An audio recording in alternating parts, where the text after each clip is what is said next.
Hello, ladies and gentlemen, and welcome back. Root Beer here, looking at question number 19 on the grade 7 Gauss from the year 2006. Very short statement here. Which of the following is closest to 1 million seconds? That's 10 to the 6 or a 1 followed by 6 zeros. So we've got options here: 1 day, 10 days, 100 days, 1 year, and 10 years. Okay. So, there's a bit of a divide. We either have days or years being mentioned. So it might be a good idea to work out how many days a million seconds is and how many years a million seconds is. Now, for two reasons, I'm going to focus on days first. One, the majority of our answers are in days. So if I can show that 1 million seconds is something like 1,000 days, it isn't. But if I could show it something like 1,000 days, then I would know, well, we're kind of off from 1 day, 10 days, 100 days. Probably closer to the year, 10 year stuff. So I would then say, well, A, B, and C are ruled out. Now I've got a 50-50 guess in case time comes up, or something like that. Or in case I just don't know how to proceed and sort out the year between 1 year and 10 years. The other reason I'm going to focus on days first is because this question is about converting between units. We have 1 million seconds. Our next question will be, okay, how many minutes is that? How many hours is that? How many days is that? And days comes before years. Okay? There's 60 seconds in a minute, 60 minutes in an hour, 24 hours in a day, and 365 days in a year. So those will be the numbers we use to convert. Okay? Since days comes first, we'll be able to assess answers A, B, and C before we can assess whether or not D or E is the correct answer. So that's why we're going to focus on days first. So, as I say, this is just an exercise in do you understand how minutes and hours relate to one another, and can you convert units? So I'm going to start with 1 million seconds. How do I change that to minutes? Well, I need to cancel out this seconds somehow and bring in minutes. In 1 minute, there's 60 seconds. So if I want the number of minutes that this is equal to, I'll multiply it by 1 minute over 60 seconds, because 1 minute is 60 seconds. So this is like multiplying by a very weirdly written number 1. And when we multiply by 1, it doesn't actually change what we're talking about. We're just changing units. This is how we convert between units. So one thing to note is a 0 down here will cancel out with a 0 up here.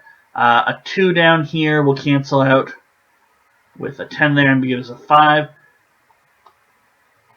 So it's going to be 5, 0, 0, 0, 0 over 3. So 50,000 over 3 minutes. And if you want to, I'm going to try and keep it in fractions as long as I can. But of course, you could very quickly do this with a calculator. I'll divide that by 60. And we do get 16666.668. It just keeps going. And you can tell that that is 50,000 over 3. So now I've got it in minutes. Well, none of my answers are in minutes. Let's convert from minutes to hours is the next thing. Of course, you can jump ahead. If you know how many minutes are in a day, by all means, go ahead and jump ahead. But we're going to do this slowly. So now this expression is the same as this number of minutes. Well, if I want hours, if I want everything in terms of hours, how many hours are in, or how many minutes are in an hour? 60. Okay, so now we're going to multiply. We're going to get hours here. Again, a 0 is going to drop. And again, a 2 here can divide, and we'll get 25 here. So it's going to be 25 over 9. 2500 over 9. So that's how many hours. You'll notice the numbers are quite rapidly dropping. Now, let's go for hours in a day.